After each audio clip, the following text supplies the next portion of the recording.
The Inguri Dam, in the northwest of Georgia, in the mountainous region of Spaniti, is the country's main energy artery.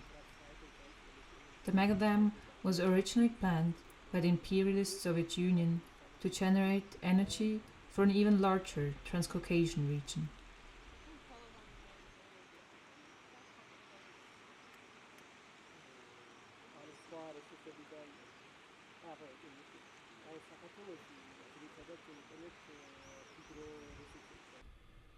"11 small settlements, in which a population of around 300 people lived, disappeared under the Chvari Reservoir. Resistance was out of question, as in line with Lenin's communist vision, as Soviet power plus the electrification of the entire empire, the construction of the Inguri Dam served to satisfy the empire's greed for energy and technological advantage over its rival, capitalist America. The dam contributed significantly to the hydro-resource imaginary of today's Georgian identity, which continues to be promoted by the Georgian government.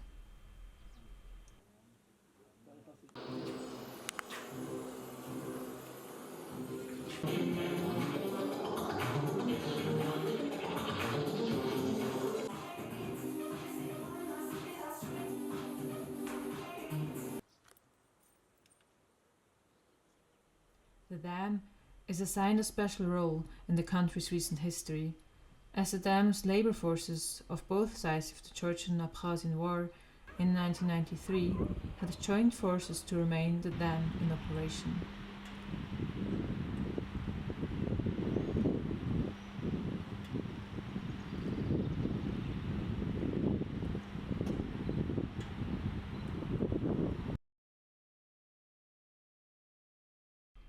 To this day, the dam is located on Georgian territory and the hydropower plant on Abkhazian territory, separated by a de facto border.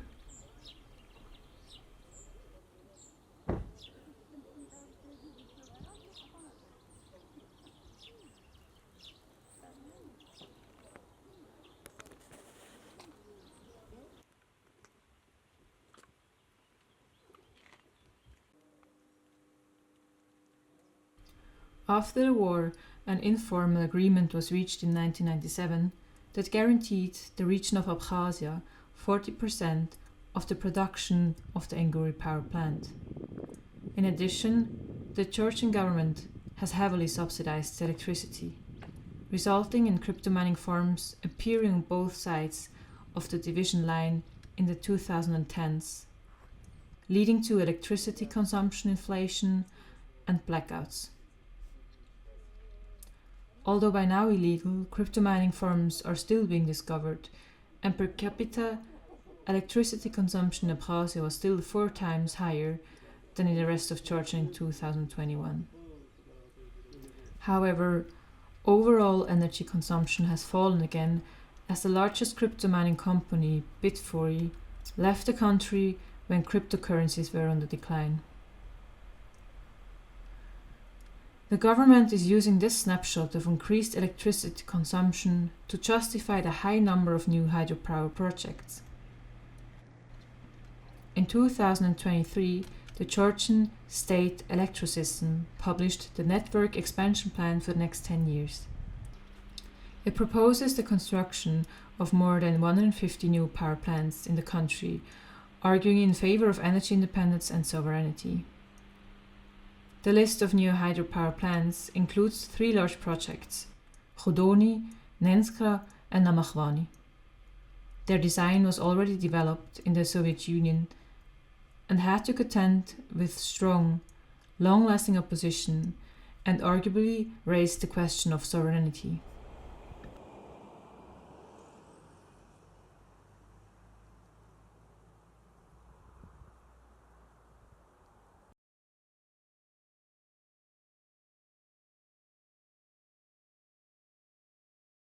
The construction of the Khudoni Dam began already in 1985, but with the decline of the Soviet Union and the strengthening of a national and environmental movement, protests became loud towards the end of the 1980s. After several protest rallies, and a hunger strike, construction was halted in 1989. A resident of Kaishi, the town that was to be flooded, explained that 275 families were already relocated to a town 400 kilometers away, despite the halted construction work. The project was relaunched in 2005 with funding from the World Bank for a feasibility study conducted by the Swiss engineer company Stucki Limited. In 2011, it became clear that the Khudoni HPP would be constructed by the Indian company Transelectrica on a build, own and operate basis that makes the investor the full owner of the project. The company received the property for a symbolic $1 and is allowed to export energy tax-free for 9 months of the year. The Georgian national economy would therefore not profit from any significant tax revenues and would not necessarily benefit in terms of energy either. Above all, the families of Kaishi and the surrounding settlements would benefit the least. An area of 528 hectares would be submerged and a 50-kilometer long stretch deserted. Around 2,000 people would be forced to relocate. The remaining 12,000 indigenous people of Svaneti, with their own Swan language, traditions and holidays, would run the risk of losing their self-preservation.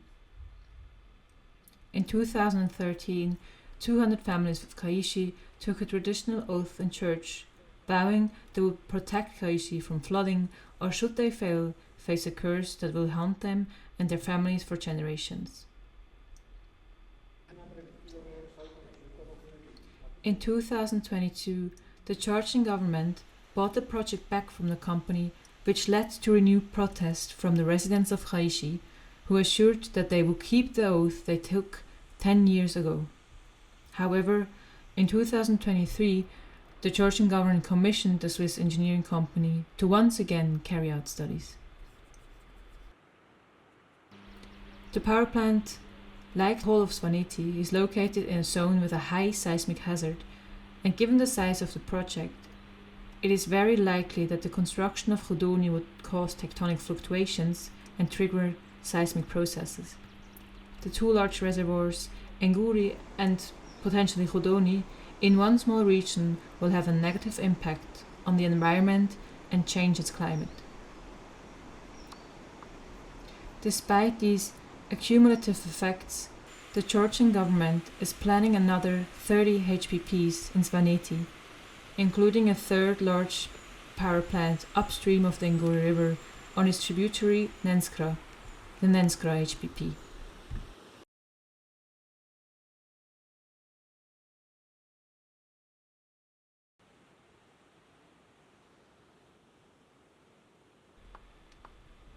This project, again designed by the Swiss engineering firm Gruner and Stucki, involved a significant reduction in the size of the emerald candidate Svaneti 1. It was to be financed by international development banks, including the European Bank for Reconstruction and Development and the European Investment Bank. After a successful complaint by the environmental organizations Green Alternative and Bankwatch, the banks were forced to admit that they had violated their own standards by financing this project.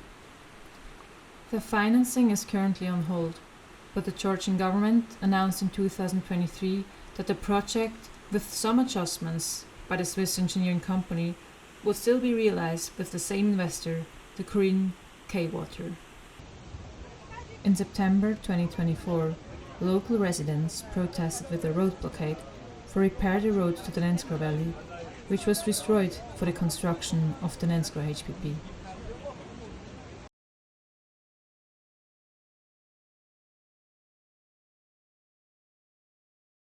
In the third, most recent case, residents were, in July 2024, still fighting for the road to be rebuilt, while the government, led by the Georgian Green Party, has announced that it intends to continue with the construction work soon.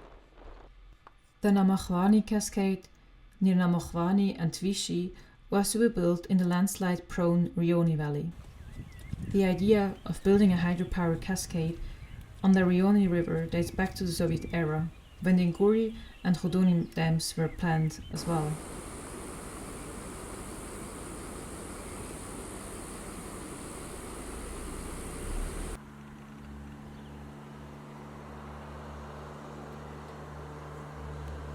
Up to 300 families would have to be resettled, and the massive project could change the region's microclimate and endanger its unique grape varieties, Twishi and Uzakheluri.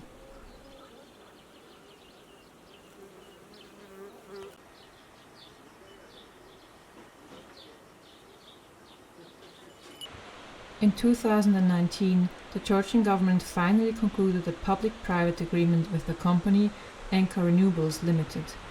This company consists of the Turkish engineering company Enka and the Norwegian Clean Energy Group, which is affiliated with Clean Energy Invest.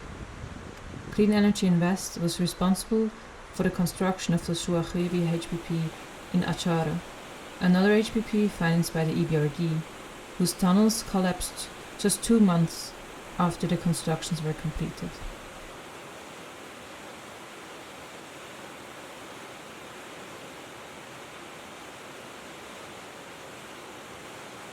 The company was granted with extensive rights to land. This includes not only land required for construction, but also for the extraction of natural resources. The whole land for the construction was sold for the symbolic price of $39.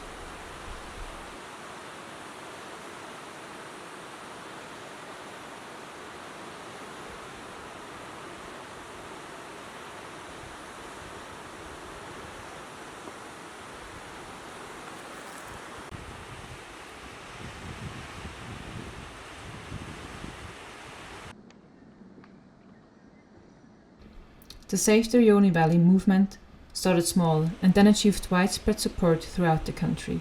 Not only environmentalist, but also nationalist and above all, local concerns. The movement achieved the withdrawal of Enka Renewable Limited after a massive protest in Kutaisi in February 2021. The rally took place after several months of protesting in tents, which were installed to occupy the construction site, after the company kicked off the construction works, framed as preparatory works. These sites of protests were raided by the police twice. The second time, they forcefully dismantled the protesters' tents under the pretext of protecting them from an impending flood. In order to silence the movement, the Georgian government tried to portray them as enemies of energy independence, progress and development, as backward and uneducated, and finally, as Russian spies. In 2023, well after the construction work has stopped, a Georgian politician from the Georgian Dream Party accused the protesters against Namakhvani of being led by Western-funded NGOs supporting Russian interests. This accusation was brought up due to the party's campaign to enforce the law on foreign agents, a draft law to ensure transparency, asking for the registration of NGOs and online media as organizations whose income consists of more than 20% from foreign funding. However, civil society organizations and NGOs in Georgia are certain that the law serves to prevent them from doing their work, to censor them and denounce them.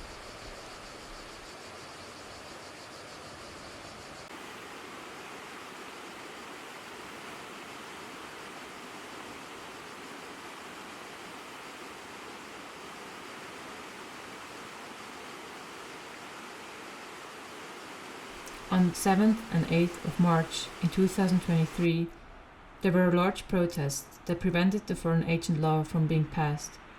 But 1 year after, in mid-April 2024, the same party introduced an almost identical law for considering in the parliament, now titled The Law on Transparency of Foreign Influence.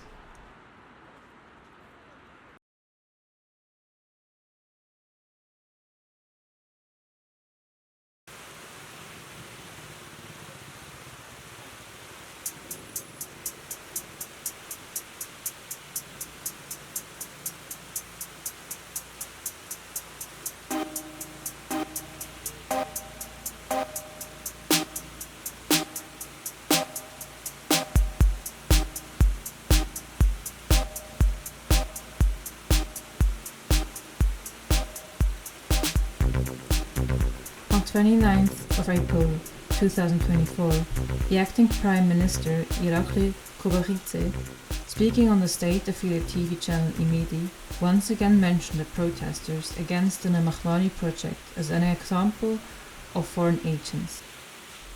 On 7th of May, more than 100 Georgian human rights defenders and civil society organizations and their relatives began receiving intimidation calls from what appeared to be foreign numbers.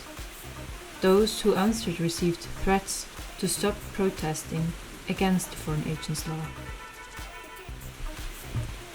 On the 8th of May, a Georgian Dream Party representative announced plans to create a database of people supporting protests against the draft foreign agent law. On 9th of May, unknown individuals vandalized the offices of several prominent human rights organizations with posters and graffiti. The posters featured photos of the organization's leaders with offensive comments, labeling them as sellouts or traitors. Other non-personalized posters and graffiti carried similar defamatory messages.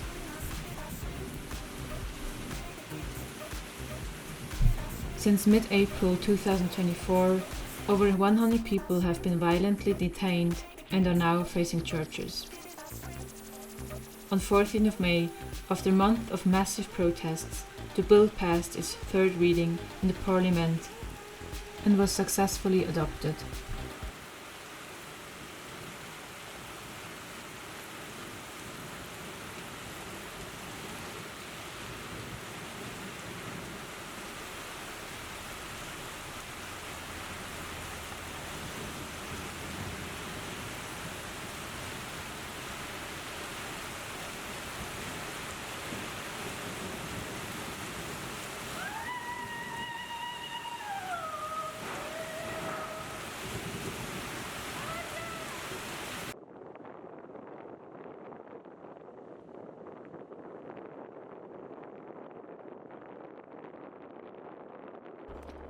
On the 17th of December 2022, the government leaders from Azerbaijan, Georgia, Hungary and Romania have signed a Memorandum of Understanding for the development of the Black Sea Energy Submarine Cable, in the presence of President of the European Commission Ursula von der Leyen. The submarine power cable should run 1,195 kilometers to connect Georgia with Romania from Anaklia to Constanta, to supply the European Union with Georgian green energy. Next to geopolitical risks, it's a sheer challenge to install the cable. For about 700 kilometers, the submarine cable would run at about 2,000 meters below sea level. There are many unknowns, and the costs are likely to be higher than the current estimate of 2.3 billion euros. However, the EU promised investments, and the EBRD, but as well other multilateral financing banks like the EIB and the AIB, are potential funders of the mega project. In May 2024, the World Bank approved $35 million in investment for preparatory activities.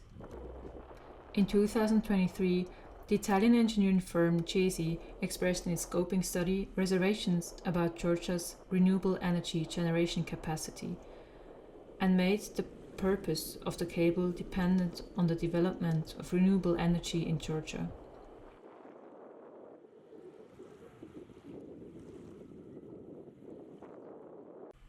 In the report, CESI referred to the Georgian government's 10-year plan for the expansion of electricity supply, which explains the government's recent signals of pushing for the fast construction of these three controversial hydropower plants.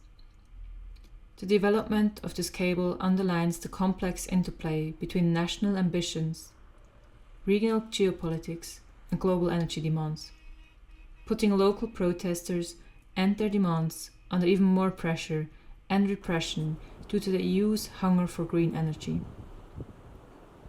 Finally, the submerged submarine cable may be the decisive agent for the submergence of entire areas, cultures, and climatic zones in Svaneti and Rioni Valley and elsewhere.